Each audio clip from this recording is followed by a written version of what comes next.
High friends welcome back to my channel. आज के देखो आमरा फेजेस अफ ग्रोथ এই পার্টটা পড়ব। অর্থাৎ আমরা প্ল্যান্ট গ্রোথ অ্যান্ড ডেভেলপমেন্টটা পড়ছিলাম, সেখানে প্রথম দিক থেকে আমাদের এতটা পড়া হয়ে গেছে আগে অবধি, যেটা হচ্ছে গ্রোথ ইজ মেজারেবল, এই পয়েন্ট অবধি পড়া হয়েছে। এরপর আমরা পড়ব ফেজেস অফ গ্রোথ। তো চলো দেরি না করে শুরু করে দিই। The period of growth is generally divided into three phases, namely meristematic, elongation and maturation. অর্থাৎ এই যে প্ল্যান্টসের যে গ্রোথ আমরা বলছিলাম এতদিন ধরে, সেটা কি বলছে, এই যে গ্রোথ সেটা হচ্ছে বিভিন্ন ফেজ আছে। কি কি ফেজ? তিনটে ফেজে ভাগ করা যায়। ফার্স্ট হচ্ছে মেরিস্টেমেটিক, 2 নম্বর হচ্ছে ইলংগেশন অ্যান্ড 3 নম্বর হচ্ছে maturation. Let us understand this by looking at the root tips. অর্থাৎ চলো আমরা বুঝে নিই এটা রুট টিপসটাকে দেখে। অর্থাৎ এই যে 13.3-তে যে ফিগারটা আছে এটা দেখে আমরা বুঝতে পারবো। Let us understand the constantly dividing cells both at the root apex and the shoot apex represent the meristematic phase of the growth. অর্থাৎ শুট এবং রুটে যে সেলগুলো সব সময়ই হচ্ছে ডিভাইড করে যাচ্ছে, অর্থাৎ কনস্ট্যান্টলি ডিভাইডিং সেল, সেগুলোকে বলা হয়, সেইটা হচ্ছে মেরিস্টেমেটিক ফেজ অফ গ্রোথটাকে রিপ্রেজেন্ট করে। The cell in this region are rich in protoplasm. অর্থাৎ এই যে মেরিস্টেমেটিক সেলগুলো, তাদের ক্যারেক্টারিস্টিক্স কি? এগুলো হচ্ছে প্রোটোপ্লাজমে রিচ থাকে, possesses large conspicuous nuclei। অর্থাৎ প্রোটোপ্লাজম প্রচুর পরিমাণে থাকে, রিচ হয় এবং একটা বড় নিউক্লিয়াই হচ্ছে থাকে। Their cell walls are primary in nature, thin and cellulosic with abundant plasmodesmatal connection। অর্থাৎ এই সেলগুলো হচ্ছে ক্যারেক্টারিস্টিক্স কী কী? প্রচুর প্রোটোপ্লাজম থাকে, একটা বড় নিউক্লিয়াই থাকে এবং সেল ওয়াল যেটা সেটা হচ্ছে প্রাইমারি ইন নেচার হয়, thin cellulosic with abundant plasmodesmatal connection. বোঝা গেল? তাহলে প্রোটোপ্লাজম কেমন, নিউক্লিয়াই কেমন, সেল ওয়াল কেমন, এই যে মেরিস্টেমেটিক সেল যেগুলো হচ্ছে মেরিস্টেমেটিক ফেজ অফ গ্রোথটাকে রিপ্রেজেন্ট করে, সেটা এখানে বলা হলো। The cell proximal to the meristematic zone, অর্থাৎ প্রক্সিমাল মানে just next away from the tip. অর্থাৎ একদম টিপে হচ্ছে মেরিস্টেমেটিক সেল থাকে। এই মেরিস্টেমেটিক সেল থেকে আরেকটু উপরের দিকে, অর্থাৎ রুটের ক্ষেত্রে কী হবে, উপরের দিকে, আর শুটের ক্ষেত্রে একটু নিচের দিকে, কারণ রুটটা তো নিচের দিকে বড় হচ্ছে। তাহলে রুটের যে টিপ, সেই টিপে হচ্ছে মেরিস্টেমেটিক সেল থাকবে। আর সেই টিপের যে ওপরটাতে, অর্থাৎ away from the tip, the cell proximal to the meristematic zone represent the phase of elongation. অর্থাৎ মেরিস্টেমেটিক জোনের হচ্ছে উপরের দিকটা রুটের ক্ষেত্রে, আর শুটের ক্ষেত্রে কি মেরিস্টেমেটিক জোনটাই একদম ওপরে থাকে, তাহলে শুটের ক্ষেত্রে মেরিস্টেমেটিক জোনের নিচের দিকটা, সেটা হচ্ছে ফেজ অফ ইলংগেশন রিপ্রেজেন্ট করে। এখানে কি হয়, increased vacuolation, cell enlargement and new cell wall deposition আর the characteristics of the cells in this phase. অর্থাৎ এই যে ফেজের এই যে এখানকার সেলগুলো, অর্থাৎ রুটের ক্ষেত্রে একদম অ্যাপেক্স থেকে উপরের দিকটা, আর শুটের ক্ষেত্রে অ্যাপেক্স থেকে নিচের দিকটা, এখানকার যে সেলগুলো সেগুলো হচ্ছে ইলংগেশন, ফেজ অফ ইলংগেশন হচ্ছে রিপ্রেজেন্ট করে। কি এখানকার সেলগুলোর হচ্ছে ক্যারেক্টারিস্টিক্স? এগুলোতে যে ভ্যাকুয়ালগুলো থাকে সেগুলোর কি হয়, ইনক্রিজড ভ্যাকুলেশন, প্রচুর হচ্ছে ভ্যাকুয়ালস থাকে, এবং সেলের হচ্ছে এনলার্জমেন্ট হয়, অর্থাৎ সাইজে বড় হয়, এবং কি নিউ সেল ওয়াল ডিপোজিশন হয়। ওকে, এগুলো হচ্ছে এই সেলসগুলোর মধ্যে হয়ে থাকে। Further away from the apex, অর্থাৎ অ্যাপেক্স থেকে আরেকটু যদি দূরে যাওয়া যায়, মানে ফার্স্ট অ্যাপেক্স হচ্ছে মেরিস্টেমেটিক ফেজ, তারপরে হচ্ছে একটু দূরে হচ্ছে ইলংগেশন ফেজ, তারপরে যদি পার্টটায় আমরা যাই, that is more proximal to the phase of elongation lies the portion of the Axis which is undergoes as the phase of maturation। মানে বোঝা গেল, এই যে ছবিটা আছে, এই ছবিটা যদি আমরা দেখি তাহলে কি হবে, detection of zone of elongation by the parallel line technique। Okay, zones A, B, C, D immediately behind the apex have elongated most। বোঝা গেল? তাহলে মানে এই যে ছবিটা থাকে একদম অ্যাপেক্স থেকে নিচের দিকে, তাহলে ওখানটা হচ্ছে মেরিস্টেমেটিক, তার ঠিক ওপরটা হচ্ছে ইলংগেশন ফেজ, তার ওপরেরটা হচ্ছে ম্যাচুরেশন ফেজ। সেটাই বলছে further away from the apex, অর্থাৎ অ্যাপেক্স থেকে যদি আমরা আরেকটু দূরে চলে যাই, আমাদের ইলংগেশন যে ফেজটা আছে, সেলসগুলোকে ছাড়িয়ে আরেকটু যদি আমি দূরে চলে যাই, অর্থাৎ that is more proximal to the phase of elongation. Phase of ইলংগেশনের ঠিক পরের পার্টটায় lies the portion of the axis which is undergoes the phase of maturation. ওখানটাকে আমরা বলছি ফেজ অফ ম্যাচুরেশন। তাহলে একটা যদি রুট আমরা কল্পনা করি, তাহলে রুটের একদম যে টিপটা নিচের পোর্শনটা ওটা হচ্ছে মেরিস্টেমেটিক ফেজ, তার ওপরের যে ফেজটা সেটা হচ্ছে মানে ওখানকার যে সেলসগুলো সেগুলো কোন ফেজ দেখায়, সেগুলো হচ্ছে একদম রুটের যে টিপে যে সেলসগুলো আছে ওগুলো হচ্ছে মেরিস্টেমেটিক সেল। তার ক্যারেক্টারিস্টিক্স কীরকম সেটা আমাদের মনে রাখতে হবে। আর কি সেগুলো আমাদের ওটা হচ্ছে মেরিস্টেমেটিক ফেজ অফ গ্রোথ, এটা হচ্ছে শো করে। তিনটে জিনিস মনে রাখতে হবে। আর ঠিক তার ওপরের পার্টটায় কী সেল থাকে, সেখানটায় হচ্ছে যে সেলগুলো থাকে সেগুলো হচ্ছে ইলংগেশন করে, ফেজ অফ ইলংগেশন ডিনোট করে, এবং সেই সেলসগুলোর হচ্ছে ক্যারেক্টারিস্টিক্স কি মনে রাখতে হবে। তার ওপরের ঠিক পার্টটায় হচ্ছে ফেজ অফ ম্যাচুরেশন হচ্ছে রিপ্রেজেন্ট করে ওখানকার সেলসগুলো। তো সেই সেলসগুলোর হচ্ছে কীরকম ক্যারেক্টারিস্টিক্স দেখো। The cell of this zone attains their maximal size in terms of wall thickening and protoplasmic modification. অর্থাৎ এই যে সেলসগুলো এগুলো কিন্তু এদের ওয়াল থিকেনিংটা একদম ম্যাক্সিমাল সাইজে যায়, এবং প্রোটোপ্লাজমের মধ্যে যে মডিফিকেশন সেটাও হচ্ছে একটা ম্যাক্সিমাল সাইজে গিয়ে পৌঁছায়। Most of the tissues and cell types you have studied in earlier class represent this phase. অর্থাৎ এই যে আগের যে সেল টিস্যু এগুলো আমরা যে পড়েছিলাম সেগুলো বেশিরভাগই কিন্তু এই ম্যাচুরেশন ফেজের সেলসগুলোকেই পড়েছিলাম। অর্থাৎ যে সেলের আমরা আগে যে ক্যারেক্টারিস্টিক্স সব পড়েছি, ম্যাচুরেশনের ফেজে যে সেলসগুলো থাকে সেগুলোই হচ্ছে ওই সেলের ক্যারেক্টারিস্টিক্স। তাহলে একটা সেল কোথায় আছে, তার ক্যারেক্টারিস্টিক্স কীরকম এবং তার ফাংশন কীরকম, এগুলো আমাদের মনে রাখতে হবে। এই হয়ে গেল হচ্ছে ফেজ অফ গ্রোথ। এরপর বলছে গ্রোথ রেট। তো এই যে গ্রোথ রেটটা এটা কিন্তু অনেকটাই বড় আছে, এতটা আছে, ঠিক আছে। তো চলো আমরা দেরি না করে শুরু করি যে কি আছে সেটা আমরা দেখে নিই। কি আছে, the increased growth per unit time is termed as growth rate. তাহলে গ্রোথ রেট কাকে বলে?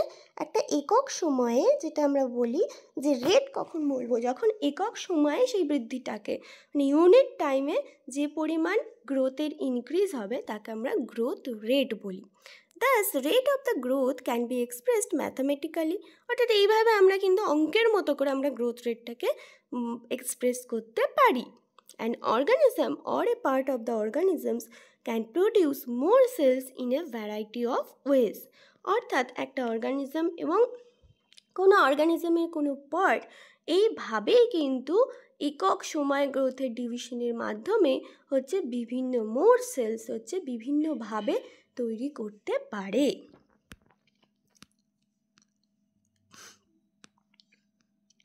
তারপর কি বলছে, the growth rate shows an increase that may be arithmetic or geometrical. অর্থাৎ যখন আমরা এই যে একক সময়ে যে বৃদ্ধিটা হচ্ছে সেটাকে আমরা গ্রাফিক্যালি প্রেজেন্ট করতে মানে চাইবো, তখন কি অ্যারিথমেটিক্যালি অথবা জিওমেট্রিক্যালি আমাদের সেটাকে প্রেজেন্ট করতে হবে। In arithmetic growth following mitotic cell division, only one daughter cell continues to divide while the other differentiates and matures. তাহলে অ্যারিথমেটিক যে গ্রোথ, অর্থাৎ গ্রোথ আবার দু রকমের বলছে, একটা অ্যারিথমেটিক একটা জিওমেট্রিক্যাল। তাহলে অ্যারিথমেটিক যে গ্রোথটাই যে ফার্স্টে এ বলে দেওয়া আছে যেটা ফিগারের মাধ্যমে, এখানে কি বলছে, এখানে বলছে অ্যারিথমেটিক গ্রোথে যে সেলসগুলো তৈরি হলো তার মধ্যে একটা সেলস হচ্ছে ডিভাইড করতে থাকবে, আর বাকি যে সেলসগুলো সেগুলো কিন্তু আস্তে আস্তে ম্যাচুরেশন এবং ডিফারেন্সিয়েশন হবে। তাই তো বলছে অনলি ওয়ান ডটার সেল, অর্থাৎ অ্যারিথমেটিক গ্রোথে একটা ডটার সেলে মাইটোটিক ডিভিশনে দুটো হলো, এর মধ্যে ওয়ান ডটার সেল একটা, এই যে দুটো হলো এর মধ্যে একটা সেল কি হবে ডিভাইড হতেই থাকবে। ওয়াইল দ্য আদার, এবার অন্য যেটা আছে দুটোর মধ্যে আরেকটা যেটা, সেটা কিন্তু আর ডিভাইড হবে না, সেই ডিফারেন্সিয়েট হবে আর ম্যাচিওর হয়ে যাবে তার কাজের জন্য। ওকে, the simplest expression of arithmetic growth is exemplified by a root elongation at a constant rate। অর্থাৎ এইভাবে বলা হচ্ছে রুটের ইলংগেশন হচ্ছে, এইভাবে হচ্ছে এক্সাম দেওয়া, মানে এক্সাম্পল স্বরূপ বলা হচ্ছে যে এইভাবেই রুটের হতে পারে। ওকে, লুক অ্যাট দ্য ফিগার 13.5, অর্থাৎ ওই ওপরের ফিগারটাই এই ফিগারটা হচ্ছে দেখতে বলছি 13.5। On plotting the length of the organ against time, a linear curve is obtained। অর্থাৎ যখন আমরা হাইট অফ দ্য প্ল্যান্ট একদিকে রাখছি গ্রাফের, আরেকদিকে টাইম রাখছি, তখন কি দেখা যাচ্ছে যে টাইমের সাথে সাথে প্ল্যান্টের হাইটটা কিন্তু বাড়তেই থাকছে এবং একটা লিনিয়ার কার্ভ আমরা পেয়ে থাকছি। ম্যাথামেটিক্যালি এটা যদি এক্সপ্রেস করি, অর্থাৎ কোনো গ্রাফে যখন লিনিয়ার আমরা কিছু পেয়ে থাকি তখন কিন্তু এক্সপ্রেশনটা এইভাবেই আসে যে টি সময়ে মনে করো মানে 2 সেকেন্ড মনে করো 2 দিন পর, 2 দিন পরের লেন্থ কত, অর্থাৎ সেটাকে আমরা এল টি দিয়ে হচ্ছে এক্সপ্রেশন করি, মানে লেন্থ অ্যাট টাইম টি, অর্থাৎ একটা টাইম ওখানে আসবে যে এত টাইমে এত হচ্ছে লেন্থ ইকুয়ালস টু L0 মানে ফার্স্টে, অর্থাৎ ফার্স্টে যা কত লেন্থ ছিল প্লাস আর ইন্টু টি, আর হচ্ছে এখানে গ্রোথ রেট, আর টি হচ্ছে কত সময়, ওই এলটিতে যেটা টি বসানো হয়েছে ওই সময়টাই এখানে বসানো হবে। অর্থাৎ তোমরা 11-12 যে গ্রাফিক্যাল যেখানে সরল রেখার যে সমীকরণটা সেটা কিন্তু এরমই হয়। ওকে, তো এখানেও যেহেতু একটা আমরা দেখছি টাইমের সাথে সাথে প্ল্যান্টের হাইট বাড়তেই থাকছে, তাই আমরা প্ল্যান্টের যে হাইটটা সেটাকে আমরা এই রকম সমীকরণে প্রকাশ করতে পারি কি LT equals to L0 plus R T, টা মনে রাখতে হবে। Let us now see what happens in geometrical growth। অর্থাৎ এটা হলো অ্যারিথমেটিক গ্রোথ, বিভিন্নভাবে হচ্ছে গ্রোথ হয়, কি অ্যারিথমেটিক আর জিওমেট্রিক্যাল। তো অ্যারিথমেটিক আমরা জানলাম কি দুটো মানে একটা সেল মাইটোটিক ডিভিশন করলো, এর মধ্যে দুটো যে সেল হলো ডটার সেল, একটা সেল কনস্ট্যান্টলি ডিভাইড করতেই থাকবে, আরেকটা সেল কিন্তু ও হচ্ছে ডিফারেন্সিয়েট করে ম্যাচিওর হতে থাকবে। তো এইভাবে যদি আমরা গ্রাফিক্যালি তাকে প্রেজেন্ট করি তাহলে আমরা দেখব যে সময়ের সাথে সাথে প্ল্যান্টের হাইটটা বাড়তেই থাকছে, অর্থাৎ একটা লিনিয়ার আমরা কার্ভ পেয়ে থাকছি। এটাই হচ্ছে মোট কথা এখানকার সারসংক্ষেপ, বোঝা গেল। এবার আমরা geometrical growth. Let us now see what happens in geometrical growth. অর্থাৎ চলো এবার দেখে নিই জিওমেট্রিক্যাল গ্রোথে কি হয়।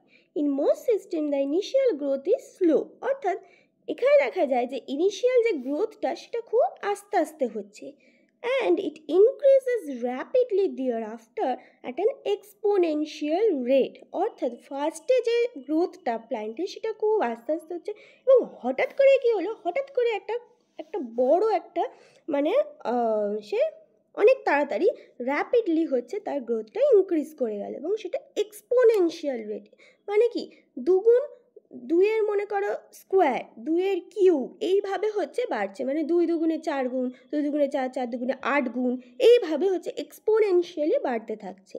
Here both the progeny cell following mitotic cell division retain the ability to divide and continue to do so।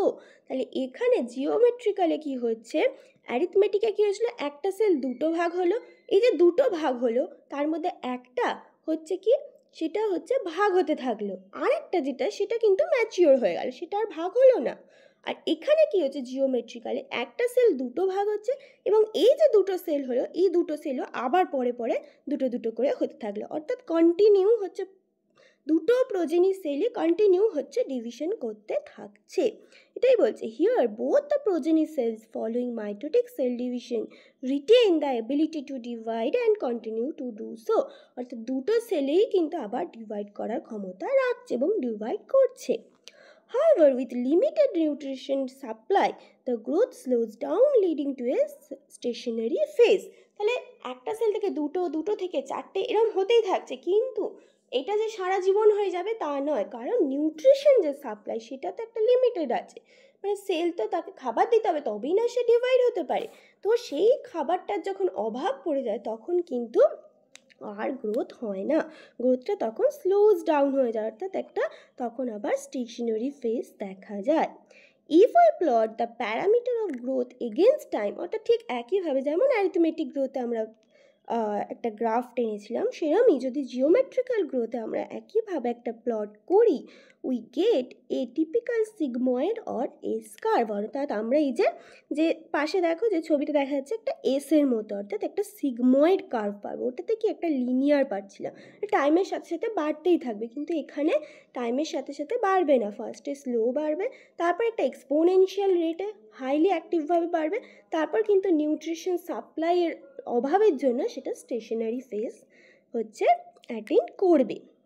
অর্থাৎ আমরা অ্যারিথমেটিকে লিনিয়ার কার্ভ পাবো, আর জিওমেট্রিক্যাল গ্রোথে আমরা একটা সিগময়েড অথবা এস কার্ভ পাবো।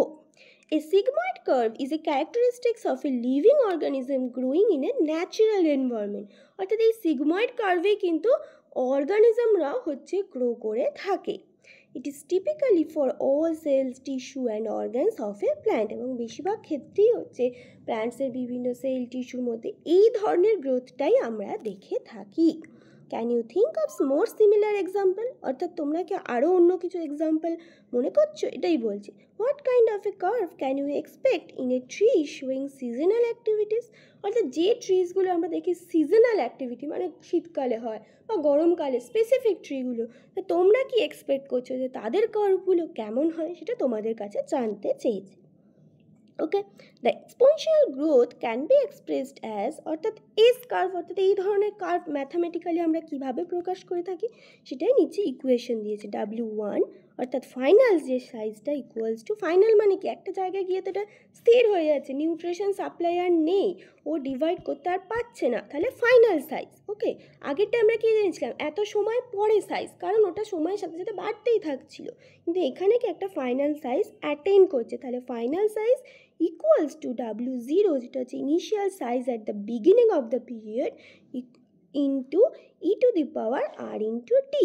ই কি বেস অফ ন্যাচারাল লগারিদম, যেমন লগারিদমে কি ই একটা বেস থাকে, is to the power r into t. R হচ্ছে গ্রোথ রেট আর টি হচ্ছে টাইম অফ গ্রোথ। তো এইভাবে হচ্ছে আমরা এই এস যে কার্ভটা সেটাকে হচ্ছে প্রেজেন্ট করে থাকি। এবং এই যে গ্রাফটা, এই গ্রাফটার আবার দেখো কিছু ল্যাগ, একটা ফেজ, তিনটে ফেজে ভাগ করেছে, ল্যাগ ফেজ, এক্সপোনেনশিয়াল ফেজ আর স্টেশনারি ফেজ। ল্যাগ ফেজটা কি আছে, ল্যাগ ফেজে হচ্ছে খুব আস্তে আস্তে বাড়ছে। ওকে, এক্সপোনেনশিয়াল ফেজে কি এক্সপোনেনশিয়ালি বাড়ছে, মানে যেটা বললাম 2 গুণ 4 গুণ 8 গুণ এইরকমভাবে বাড়তে থাকছে। স্টেশনারি ফেজে কি নিউট্রিশন সাপ্লাই কমে গেছে, তাই ওটা আর হচ্ছে বাড়ছে না, একটা স্টেশনারি ফেজ হচ্ছে অ্যাটেন্ড করছে। তো এইভাবে তিনটে ফেজ ভাগ করা হচ্ছে জিওমেট্রিক্যাল গ্রোথে। তাহলে এখানে বলছে এই যে ইকুয়েশনটা বলছে here r is the relative growth rate and is also the measures of the ability of the plant to produce new plant material. অর্থাৎ আর যে গ্রোথ রেট সেটা কীরকম growth rate, relative growth rate, এটাই বলছে। And is also the measure of the ability, অর্থাৎ একটা প্ল্যান্টের নতুন প্ল্যান্ট মেটেরিয়াল তৈরি করার কীরকম এবিলিটি তাই সেটাকে রিপ্রেজেন্ট করে থাকে। Refer to S efficiency index, এই আরটাকে আমরা এফিসিয়েন্সি ইন্ডেক্সও বলতে পারি। Hence the final size of W1 depends on the initial size W0, কারণ W1 equals to W0 into e to the power RT। তাহলে W1টা কিন্তু W0 যেমন হবে তার উপরেই নির্ভর করবে, W0 যদি কম হয় কম হবে, W0 যদি বেশি হয় বেশি হবে একটা প্ল্যান্টসের ক্ষেত্রে। পরের পাতায় কি বলছে, quantitative comparison between the growth of living system can also be made in two ways। অর্থাৎ এই যে আগেরটা এটা একটা হয়ে গেল, এরপর আবার বলছে quantitative comparison between growth of living system can also be made in two ways, এটাও আবার দুটো ভাগে ভাগ করা যায়। কি, measurement and the comparison of total growth per unit time is called the absolute growth rate. আর একটা কি, the growth of the given system per unit time expressed as a common basic example per unit initial parameter is called the relative growth rate. অর্থাৎ এখানে আবার দুটো জিনিস আমাদের জানতে হবে, কি কি, অ্যাবসলিউট গ্রোথ রেট আর relative growth. Absolute growth rate কাকে বলছে, measurement and the comparison of total growth per unit time, মানে যতটা টোটাল গ্রোথ হলো সেটাকে টাইম দিয়ে ভাগ করে দাও, করে অ্যাবসলিউট গ্রোথ বেরোলো। আর রিলেটিভটা কি, the growth of a given system per unit time expressed on a common basis, that is per unit initial parameter. অর্থাৎ যে মানে টোটাল যে গ্রোথটা সেটাকে টাইম দিয়ে ভাগ করে আমাদের অ্যাবসলিউট বেরোলো। আর টোটাল যে গ্রোথটা সেটা নয়, আমরা মনে করো পার একটা ইনিশিয়াল একটা প্যারামিটার নিয়ে নিলাম যে এতটাই গ্রোথটা কত হচ্ছে পার ইউনিট টাইমে, পুরো টোটালটা নয়, একটা তার মধ্যে একটা ভাগ নিয়ে নিলাম যে এতটাই কতটা হচ্ছে, মানে এই প্যারামিটারটাই কত হচ্ছে, তখন আমরা তাকে বলবো রিলেটিভ গ্রোথ রেট। ওর রিলেটিভে কতটা গ্রোথ হচ্ছে সেটাকে আমরা বলবো রিলেটিভ গ্রোথ রেট। অর্থাৎ absolute growth rate total growth per time, আর এখানে হচ্ছে টোটাল গ্রোথ পার টাইম আবার যেটা হচ্ছে একটা ইনিশিয়াল প্যারামিটারের ওপর বেস করে। ওকে, in figure 13.7, two leaves A and B are drawn that are of different sizes but shows absolute increase in area in the given time to give leaves A dash and B dash. However, one of them shows much higher relative growth rate. Which one and why? অর্থাৎ তোমাদের কাছে এটা question করছে যে এই কোশ্চেনটার answer দিতে। কি বলছে? বলছে যে ইন ফিগার 13.7, অর্থাৎ এই যে ওপরের ফিগারটা, এখানে দুটো লিভস দেখানো হয়েছে এ আর বি, আর drawn that are different sizes, অর্থাৎ একটা ছোটো একটা বড় আমরা দেখতে পাচ্ছি। এটাই বলছে a one different sizes. Okay, but shows absolute increase in area in a given time to give leaves A dash আর B dash। মনে করো একটা নির্দিষ্ট টাইমে এই যে সবুজ জায়গাটা, এটা থেকে এই সাদা জায়গাটা তৈরি হয়েছে বাঁ দিকের ছবিটায়, আবার ডান দিকেরটাতেও তাই, সবুজ জায়গা থেকে সাদা জায়গাটা তৈরি হয়েছে, মানে বড় হয়েছে। অর্থাৎ একটা নির্দিষ্ট টাইমেই এই ছোট পাতাটা থেকে ওই বড় পাতাটা হয়েছে, আবার এই বড়টা থেকে আরও বড়টা হয়েছে। তাই বলছে however one of them shows such much higher relative growth rate, which one and why? অর্থাৎ দুটোর কি রিলেটিভ যে গ্রোথ রেট সেটা কি একই না আলাদা? যদি আলাদা হয় সেটা কেন আলাদা, এইসব হচ্ছে জানতে চাইছি। অর্থাৎ ছোট যেটা দেখো অনেকটা বড় হয়েছে, কিন্তু যেটা বড় পাতা ছিল সেটা কিন্তু অতটাও বড় হয়নি, তাহলে এটা কিভাবে হচ্ছে সেইটা তোমাদের কাছে হচ্ছে জানতে চাইছে। তো তোমরা এটা ভেবে কমেন্ট বক্সে লিখো, যদি না পারো পরের দিন আমি সেটা আবার বলে দেবো। ওকে, তো এই অবধি আজকে রইল, পরের দিন আমরা কন্ডিশনস ফর গ্রোথ এই পার্টটা পড়াবো। যদি কোনো অসুবিধা থেকে থাকে আজকের পার্টটা থেকে অবশ্যই কমেন্ট বক্সে লিখবে, আমি চেষ্টা করব রিপ্লাই দেওয়ার। Thank you, tata.